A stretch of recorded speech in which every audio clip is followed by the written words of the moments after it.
And welcome back to another fantastic and curious episode of the Forever Broken 2.0 podcast.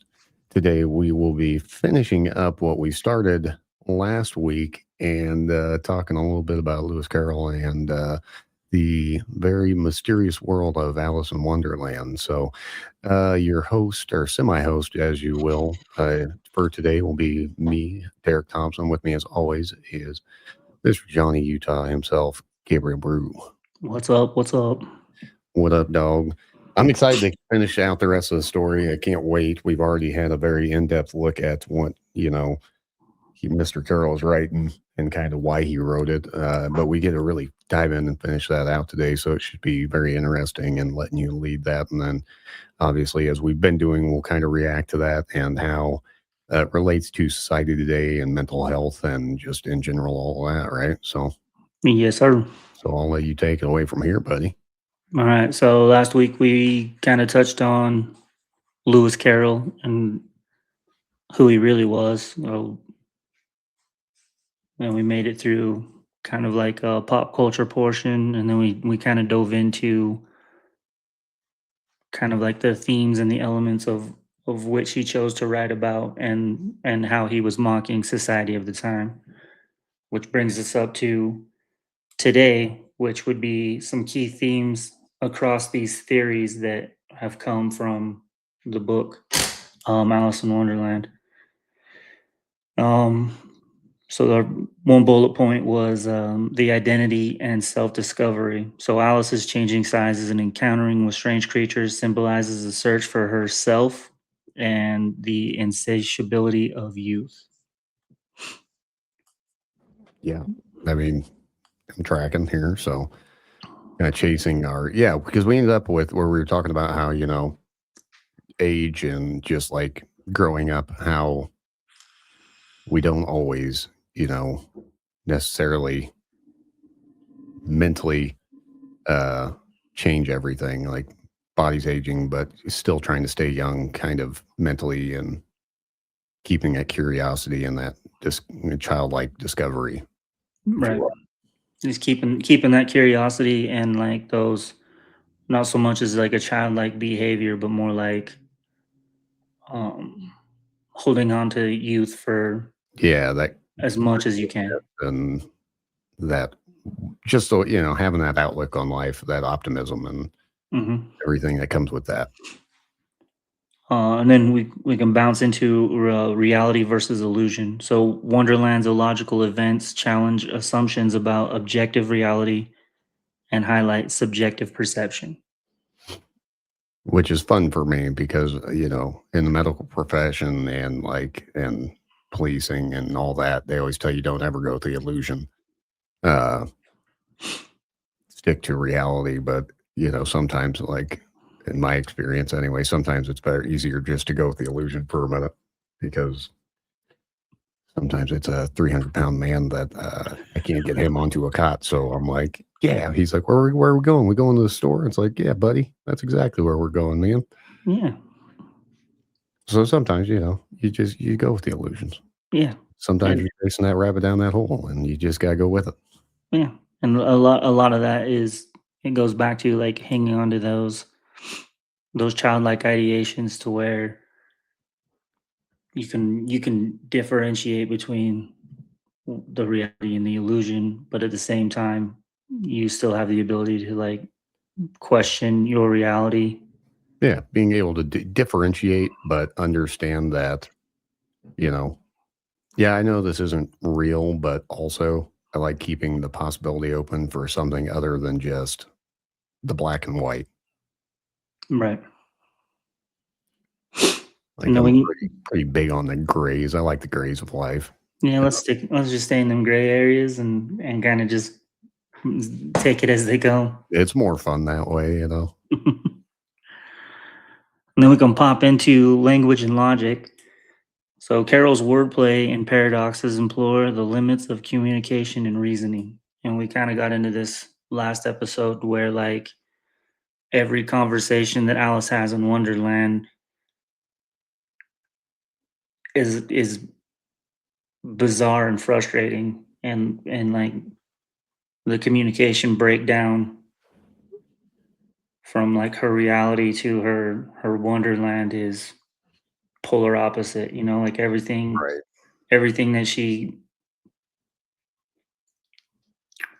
is used to in her reality is prim and proper, and then she gets to this wonderland and everything is riddles, and like the juxtaposition to it is chaotic, right?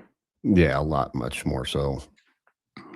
And then we can get into the authority and society. So the story critiques rigid social hierarchies and arbitrary rules, which goes back into the language and logic, like all the rules that society places on people for these requirements that you should act a certain way by a certain age. You should be grown up and understand things by a certain age. But what Wonderland does is it questions that authority, and it critiques like certain certain aspects in what would be a reality. So it's questioning like, just because you're born into a specific family, why does that make you the royalty and hold this power over everybody else? Like, Right. there's nothing more special about this than what I've done, right? Yeah. See that really that whole thing that just because you got put in the position doesn't mean you're the best person for that position kind of thing. Right, and it puts a lot of mockery to the idea of social status and the authority and how society expects people to be. Yeah, especially back then too, where everything was kind of betrothed down. It wasn't Hmm. necessarily like, hey, we're all gonna get together, see who we think is best, and do this shit. It was just passed down generation to generation. That's what it's gonna be. Like, hey, this is who's in charge. You're gonna like it whether you do or not. So get over it. Exactly. And then it touches on the consciousness and the psychedelia. So the narrative mirrors alternate states of mind, ego dissolution, and introspective exploration, which is some heavy dope, Marine. Yeah. I mean, some stuff the VA is playing with right now, some Yeah, MDMA yeah, dream, yeah, ketamine dreams. So yeah. So it's like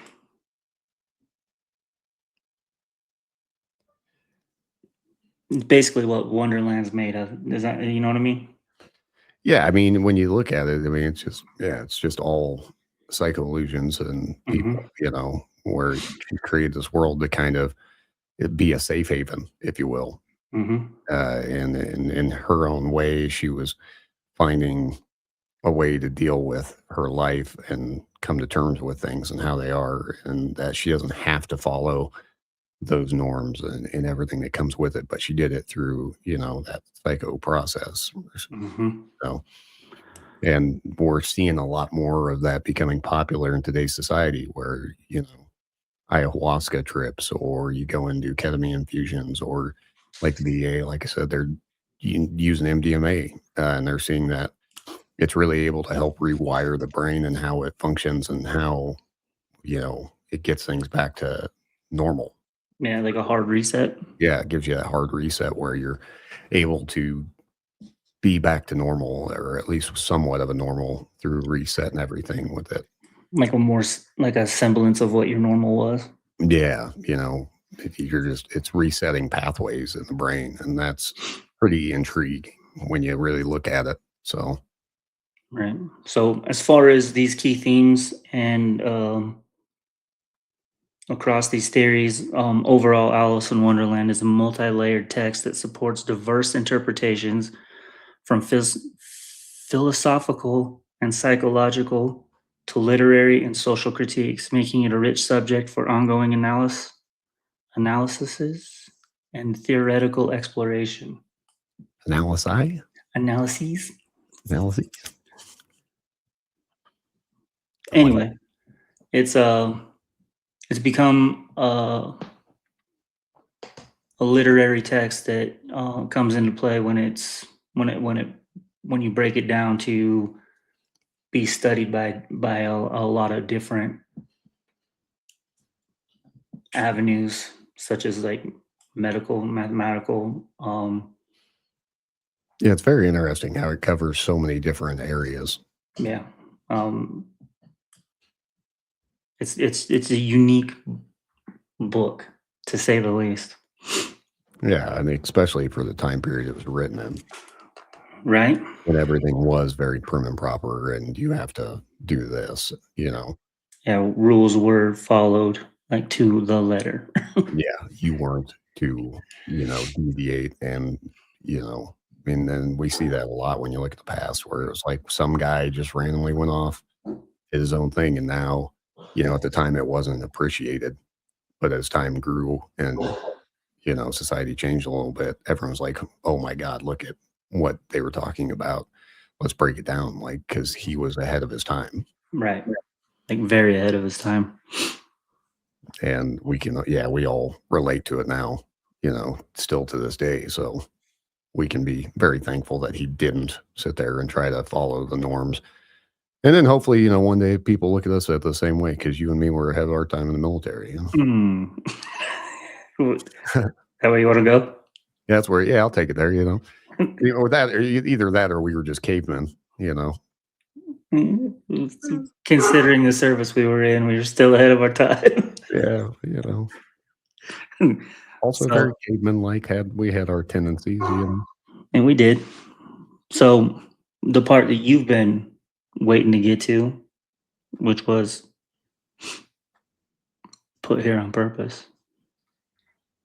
Alice in Wonderland contains numerous dark theories and interpretations that reveal unsettling themes of madness, identity loss, and social critique hidden beneath the whimsical surface. So, these themes of madness and mental illness. So, the story features characters that exhibit erotic behavior and nonsensical speech, such as the Mad Hatter and the Queen of Hearts. These portrayals reflect the Victorian era's misunderstanding of mental health, where individuals were often labeled as mad and confined to asylums. Some interpretations suggest that Alice's journey through Wonderland symbolizes a descent into madness, with her experiences mirroring the struggles of those facing mental health issues. Oh, absolutely. Because they didn't have any way to deal with it back then. We didn't have an understanding. I mean, we still barely have an understanding of mental illness today. You know what I mean? Mm-hmm. It's as much of a learning curve we're still using for mental health today. Imagine over 100 years ago. Yeah, which is, obviously a big topic that I'm, interested in. You're interested in is the mental health aspect of things. I mean, just looking at it, I mean, like the Mad Hatter, when you sit there and you look at, they were looked at called Mad Hatters because they were dealing with mercury all day, and Mm-hmm. we learned that since then that it was, eroding the mind and everything that came with it. So you had a degradation of the mental capacity of these guys. And then, everyone's like, well, they're mad. I was like, yeah, no, I mean, like looking at asbestos today, and all Yeah, these yeah. things, lead poisoning and all the other things that we've got like that are out there that are just degrading the mind and the body. It's like, yeah, no wonder they had, mental issues. And then everyone else got labeled poorly on the other end of things. Like if they had bipolar or, some thyroid issues or, any other very various thing that can make a play on your mental psyche, they're just labeled as crazy and that's all they can do it. So it's just, it's very interesting that he was already ahead of his time and looking at things like that, and then we Yeah. look in the World War I, World War II, dealing with shell shock and things like that, where they just gave a general name to it and we went with that. We were like, oh, yeah, you've got shell shock, get over it. Right. There wasn't really a deep dive into looking at how to fix it or making it okay to have those issues. So Yeah, there wasn't an understanding of how to treat or assess and diagnose anything mental health wise. yeah, which is just super unfortunate when you really look at it. Right. So there were a lot of people at the time that could have gotten help that didn't get the opportunity because they ended up getting lobotomies, Yeah. some early understanding of medical treatments. And they were like, well, maybe we just shut the brain off. Yeah, yeah, super hard reset. Yeah, super hard reset. You're going to be a zombie now. Let's try that. Yeah, let's try, and if it doesn't work, we're gonna just stick you in these asylums and monitor you till you're Yeah, I every really wanted to meet the guy that was just like, I don't know, have you tried putting a nail through their like nose or their eye and just knocking out the brain there, dude? Like, because that probably fix whatever the hell's going on. Have you seen those videos of that dude that would do them, like, in his office, and his wife would just sit at his desk and, like, record it and then take notes? No, that's terrible. I thought you'd think we were past that these days. Oh, dude, it was like in so it's like in the 50s and 50s. 60s or something like that? It's crazy to think that's how we used to treat things. It really Anyway, is. now I have to make a mental note to go back and find that and just send you some clips, and it's going to, like, I watched it and just had a cringe face the whole time. I was like, "There's no fucking way that people trusted this man to, like, hammer in through their eyeball, beat the fuck out of this fucking iron or this stainless steel rod, crank it around, and then pull that bitch out And just hope that you're going to be better. and hope it fixed whatever you were went in there to unfuck." You know what I mean? Yeah, God, I've been having these nightmares. Just knock them out, dude. Dude, I don't get it. I don't Uh, think that's the fix. I'm just going to be honest with you.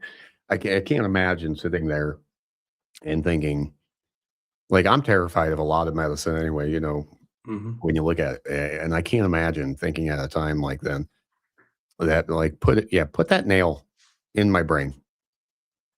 Dude, like, and even so, like, like, it's not even a nail. It's like a rod It kind is of thing the longest stainless steel rod, that you've ever seen. and he just, like, in between your eyeball and your bridge of your nose, and he just Yeah, works it going in down there, the occipital. and then he takes a fucking metal mallet and just bink, fucking tinks that bitch, and then Yeah, he'll crank it one way and crank it the other way, and then he'll put pressure on the eye and pull that fucker out. yeah. I just can't imagine thinking like, yeah, that sounds like a good idea. That should fix my nightmares or my, Yeah. PTSD. Yeah, God. Ugh, ugh. Like, Oh. best case scenario, then it'd fix your the way you look at things because 'cause you're done fucking seeing altogether, you know? Yeah, you're done with life because you are a vegetable now at this point in your life. Yeah, and then, like, reading all, like, the success rates and, like, how many people returned to have it done multiple times because it would only work for a few hours or a few days, That's even more insane.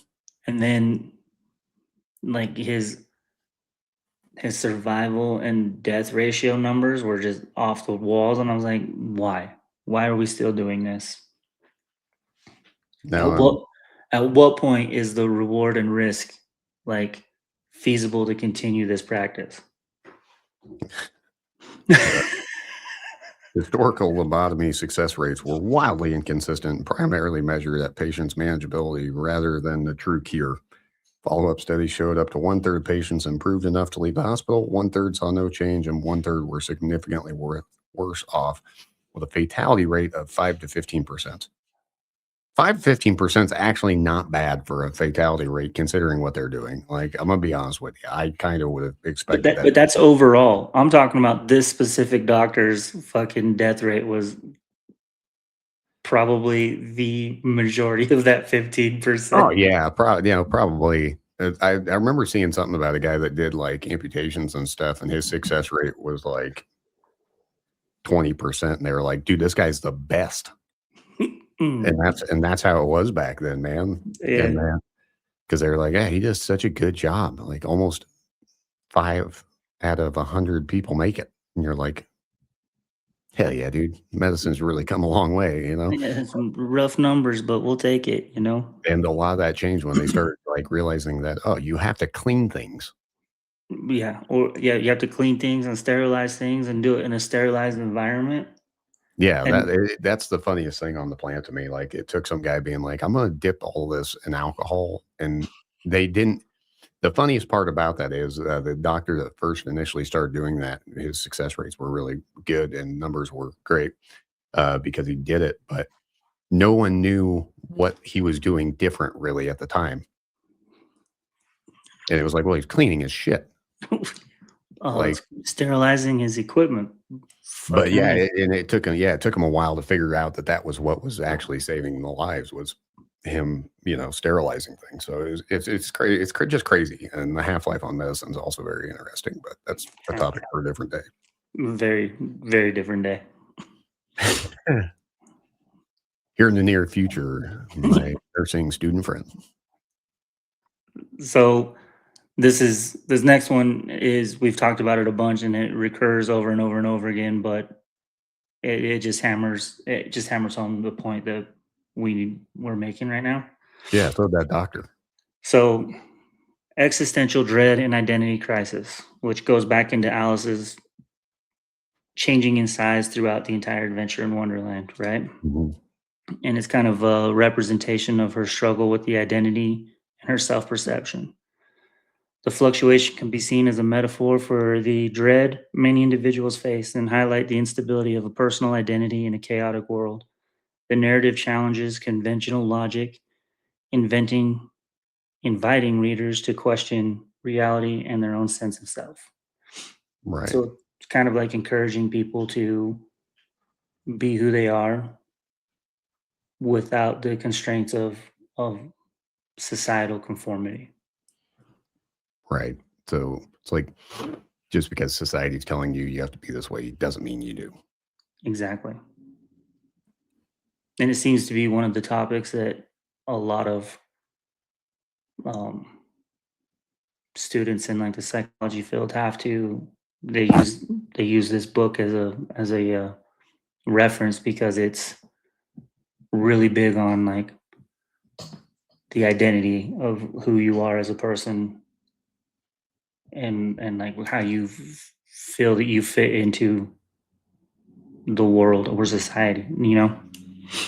Yeah, which is one of the biggest problems I think we have today is it's where do I fit in? Especially with everything evolving so fast. Right? Like, where's my spot? How do I fit in here? What is going on? You know me, I've had my struggles with it. Hmm. God's plenty of times and, really sitting down to break down where I want to be and who I am and where I'm going to fit in. It's taking time, but I'm there. So Yeah. I mean, like, and I think everybody goes through it and it's not just like a one and done thing. It'll happen multiple times in life, you know? yeah, and a lot of people brush it off and they just go with the motion and, they're miserable forever because of it.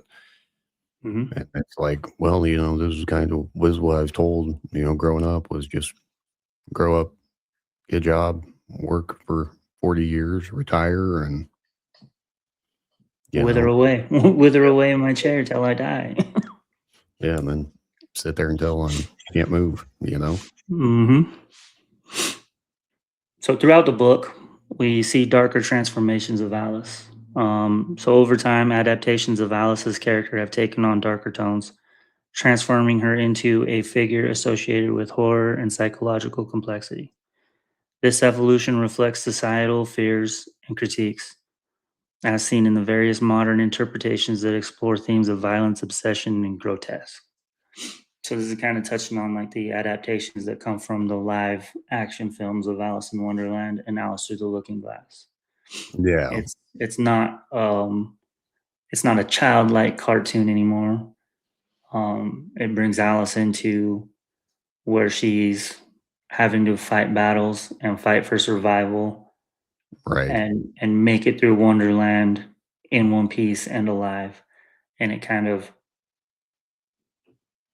is an adaptation that shows like what those mental health struggles truly represent inside of your mind, right? Yeah, because it's not all sunshine, lollipops, and rainbows. It's dealing with a lot of struggles, dark times. And, that's when she puts on the knight's armor, and has to fight back. And you really see that in real life. I mean, when Hmm. you deal with your struggles and your dark times. It's really grabbing your shield and a sword and taking up arms to fight back against it. I mean, because the other opportunity, the other side on the other side of that is just dying, like whether Hmm. that's mentally or physically, and just letting go. And that's not an option. It's that fight or flight that's in you to keep going. Right. And then it also touches on like a support system. So like you watch those movies and you see how much Alice fights the fact that she has to be the one to put on the armor and to pick up the sword and the shield. Yeah. And she fights it for the entirety of the movie until she realizes that if she's going to make it through this, she's the one that has to do this. Yeah. It takes all the other parts And it takes of all the other yourself. characters to be a support system to get her to that point, to realize and to accept the fact that it's you have to fight for this. Yeah, and I mean, and really, I think all those other characters are basically supposed to be kind of different versions of herself, right? Like, Different versions of herself to a sense, but they're also representations of like situations or people, and in some instances, a mixture of both in these right. characters, right? Yeah, so it takes all, like, I mean, what it comes down to is it takes all parts of you, and it takes the help of people around you to get there. Right. But I think that's something people forget a lot of times is that there's all sorts of versions of yourself in there, and Hmm. they're there for a reason. And like, gosh darn, I can't think of the name of the show right now, but basically she's got, endless personalities inside of herself. And they kind of touch on that as well, where certain Are you versions talking of about the cartoon? no, talk about it's on I would think it was gosh darn, maybe it might have been like a which one comic book. I think it was a comic book, but she has multiple endless personalities. It's got Brendan Fraser in it, and he's the Oh, Steel Man, and he says the F word a lot. oh, dude, I Uh, know what you're talking about. yeah, I can't remember the name of the show. It's one of my favorite shows, but they kind of dive into it with her where she's got 800 personalities, but whatever situation is happening at that time, whatever personality is most suited for that comes out to deal with those situations. I know. Yeah, I know what show you're talking about. I can't remember what it's called either. And it's a Yeah. weird show. It's weird, but it's very good. Very good show. Like I love it, and I love Brendan Fraser, so sold on the show anyway. But Yeah, uh, he's kind of like the father figure that she wants, yeah, because and he plays like that father his figure. kid died in a car. Well, he thought his kid died in a car accident, and his wife and whatnot, and then turns out that they were keeping it from him. But he really takes her in, and he's trying to be the Mhm. father to her that he didn't get to be for his real daughter. So, Right. but yeah, but she has endless personalities, and yeah, anyway, the whole point of that being like it takes every bit of every side of us to get through things, and Right. takes people along the road to get you through things as well. Yeah. Perfect little segue to the next one, which would be symbolism and hidden depth. So, the whimsical elements of Alice in Wonderland often mask deeper philosophical questions about authority, power, and the absurdity of social norms. The story's seemingly random events and characters can be interpreted as critiques of Victorian society, exposing the darker undercurrents of human nature and the absurdity of life. Yeah, So it kind of and goes back to your question that you asked, like each character is a certain part of who Alice is, which is true, but it also has the symbolism and like hidden meanings of like societal norms and the mockery of the opposite of what a social norm would be.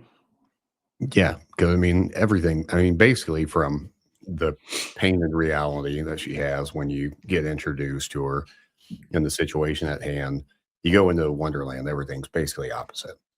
Hmm. I mean, but at the same time, not. It's like the extremes. So, like, the queen is the extreme version of what's going on in her reality, kind of Yeah. thing. So the queen is the extreme version of the monarchy at the time. Yeah. that complete Walk the authoritarian talk. rule, do what we say, do it when we say, and do it how we say, and there's no other way. You know what I mean? Yeah, absolutely. So, you've got the extremes and then you've got the, just complete lunacies of it, Mhm. which makes And sense. I mean, then yeah, he really does do a good job at highlighting all this stuff, you know what I mean? yeah, he did an incredible job when you look back. So throughout the book, there's a lot of dark quotes and some of the meanings behind it. So many of the quotes from the story, when viewed through a darker lens, take on new meanings. For instance, phrases that initially seemed innocent can symbolize deeper themes of curiosity, leading to the peril or the pressure of a societal expectation. These adaptations highlight the thin line between adventure and destruction, emphasizing the potential dangers of unchecked exploration. Yeah, that's deep. Makes you think a little. Yeah, a little bit. So, kind of like what is pointing out is there's an innocent part of having your wonderland, Hmm. but it can also be very dangerous if you don't know how Keep it in to check. leave wonderland and come back to reality. Yeah, it can be very detrimental to your health. I mean, being stuck there. I And mean, that's, can be one of many different ways. I mean, it's getting stuck in that depressive state reality that just wants to tear you down. mhm, For people that deal with depression, they understand that very well. That if you get stuck in that state too long, you know, it can kill you. And then, it's a hard loop to escape from if you don't yeah, it get it is. in check. Yeah, it's very hard if you can't figure out ways to keep things in check. And then there's, the opposite with like, schizophrenics and things like that. But yeah, where they literally are seeing delusions and, things that aren't there. But that it's also just you see that it's a dangerous point regardless. Mhm. It has like all things in life, it has its benefits, but it also has its negative effect. Yeah, too much of a good thing is a bad thing, Exactly.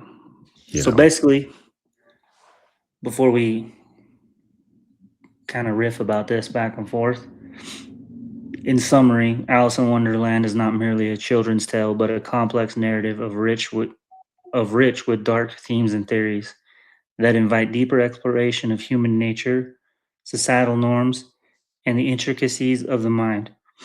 The juxtaposition of whimsy and darkness creates a multifaceted story that continues to captivate and provoke thought amongst its readers. Yeah, I mean, I think just if you just listen to the last, hour and 15 minutes or whatever we're at of this, coming into the second episode, I think people get kind of the point. I mean, that this is something that today we're still talking about, like everything about it, and trying to figure out exactly what he was trying to do with it. And there's always going to be that question because you can sit there and everything's open to interpretation, and we get the fun and the Mhm. luxury to get to look back and look at all the things he was pointing out, which I think is fun. I think it's a blast. Yeah, it's a book that is, like you said, it's open to interpretation and kind of depending on your personal outlook of certain things. You can see it in a dark light, you can see it in a light light, you can see it in a comical lens, you can see it through a depressive lens. The interpretations of it spread the gamut of pretty much any and every emotion, and that's the interpretation of the reader. Yeah, because we're all so different, which is like one of the things the book's talking about. Point out. But it also is another example of that is the individual reader and their interpretation could change from one moment to the next when or if they choose to read it multiple times. Yeah, timing, age, what's going on in your life. Hmm. There's so many factors that play into it, you know. As a kid, I'm just, we just see kind of the movie, the story that, oh, she got to go on this fun adventure and come back. As we Hmm. get older, we're psychoanalyzing it. We're looking at it like, oh, this represents my depression. This represents my manic state or whatever it is. Hmm. My highs, my lows, my everything that I deal with as emotions. You know, Right. and it's a lot less obvious than movies like that last Disney movie, or yeah, it was a Pixar movie, Inside Out. Right. Right. Yeah. That's what I Good thought for you were you. talking about before we connected on a wavelength, and I realized you were talking about that TV show. Yeah, it's one of those things where it's a lot less obvious way of pointing things out like that. Like we're not saying here's anger, here's depression, this is No, happy. We're not doing that. It's this is sad. No, this is everything smashed together, and they come out at different times, and its interpretation is up to you to decide yeah, how you view it. where And this story is going to take you. yeah, yeah, and I like that. It's kind of choose your own adventure, Yeah.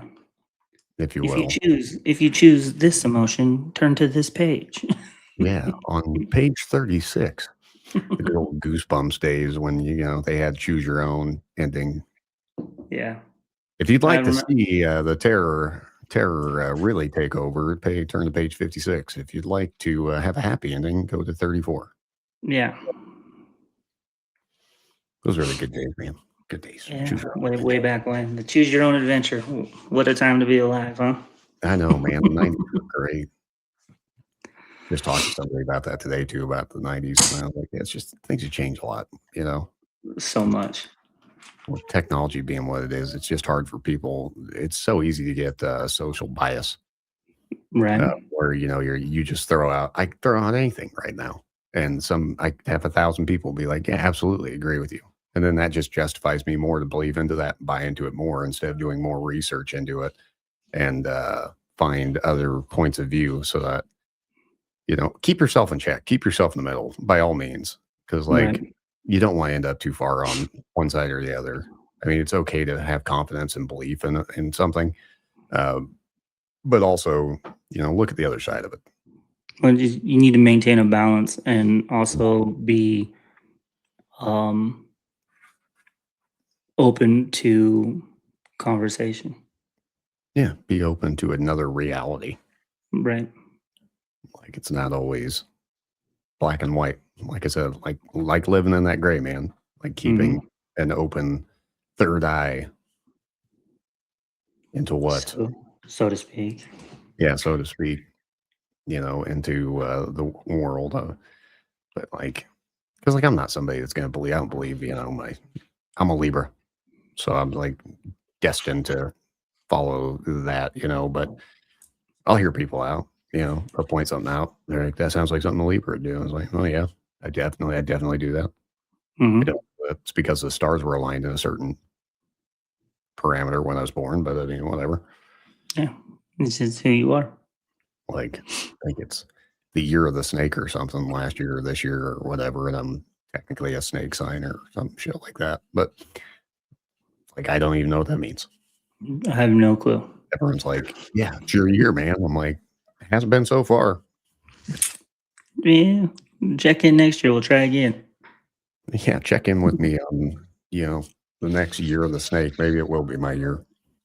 Yeah. We'll give it another 12 and see where we're at. Yeah, we'll check this out. Hopefully that's not the one. Hopefully it's then before then. Right. Right. Like I don't know. I'm not set on this timeline that you guys are. Yeah. No. Overall, Alice in Wonderland. What do you think, dog? I think it's wild, whimsical, and very interesting. And it was fun to sit here and break it down. And I like looking at the mental health side of it. I like looking at the medical side of things.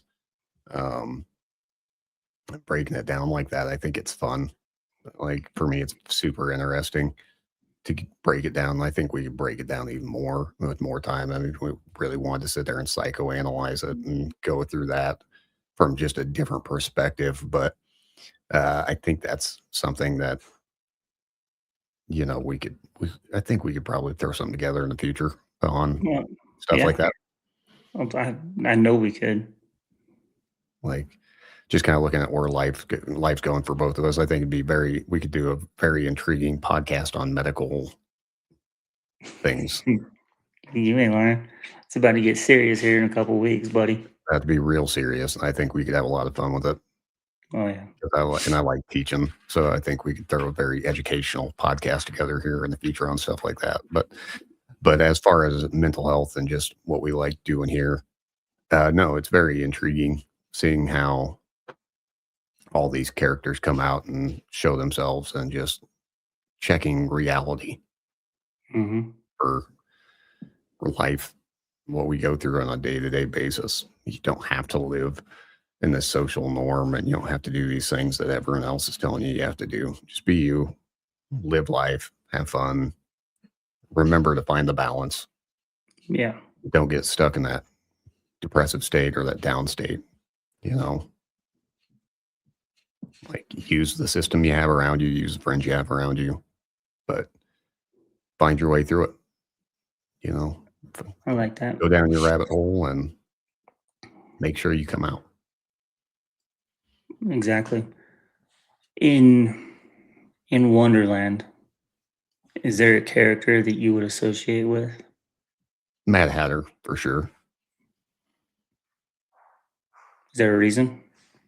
Just the constant state of madness that I feel like I'm in, like Hmm. trying to find balance in everything. Like it just seems like, for me, I've got so many things going on in my head with like ADHD and everything. Like for me, I struggle to sit there and make sense of a lot of things. And a lot of my like ways to deal with things are, I don't do things the way everyone else likes doing it. So there's always some mad random way of me getting to a end result, even in like how I study things and how like I simplify things down. People are always just like, "That's it? Like, how'd you get to that?" And then I try to explain it. And they're like, "I don't. They can't. No one keeps track of it." And it's just so. I think for me, yeah, it'd definitely be the Mad Hatter because it's always just trying to find some different fun, whimsical. Like I'm always looking for something to make it interesting for me, and you know, it's not always the most simple, weird. I go weird routes with a lot of things. Like I do, You don't have the simple solution. You have your solution. yeah, and I do things my way, like for everything I do. And sometimes, that's throwing a card in the air, pen Hmm. it with it, and then drawing whatever it is. It's a very weird way of doing things, and I do it my own way. So It's understandable. I can associate to that. I think mine would be more like I see things differently than other people, or I notice things differently than other people. right, It's not necessarily like a whimsical thing or a goofy thing or like I have too much going on. I can look at a situation and break it down my way and see it completely different than other people, but still end up with a similar overall take on that situation as other people. It's just I saw it completely differently. I pointed out things that they didn't notice, and it's confusing to them, but it made sense to me. You know what I mean? right. Yeah, I know exactly what you mean. You've 'Cause, seen this. You've seen it yeah, in action. yeah, I have. You've seen me in action where it's just like, yeah, and it takes having those different perspectives to really see it, and you can point Mhm, out things that I didn't see, and I can point things out you didn't see, and then we kind of collaborate and mhm. listen. That's stupid.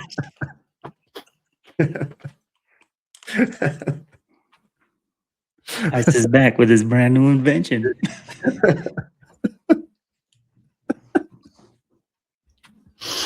I didn't want to participate, but I couldn't stop it. You can't stop. Mm-mm. When it starts, it just doesn't end. Oh, Oh man, that's a perfect way to wrap this whole journey up. it is. I But can concur to that. But yeah, no. So that's part two. Hopefully, you guys learned something this week and had a little bit of fun. We sure had a blast. If you're listening to this, if you would go ahead, like and subscribe, like just go ahead, find us on social medias and everything that everywhere you listen to podcasts, listen in, share it with some friends, share it with some people. We are Forever Broken 2.0, second go around here, and we're having a blast doing it. So, and then maybe, like I said, maybe we'll get some new stuff in the works, and we'll be working on that too in the future. Look forward to that. And until next time, I'm your semi-host, Derek Thompson, And I'm Gabe. and this has been Forever Broken. Thank you guys. Bye.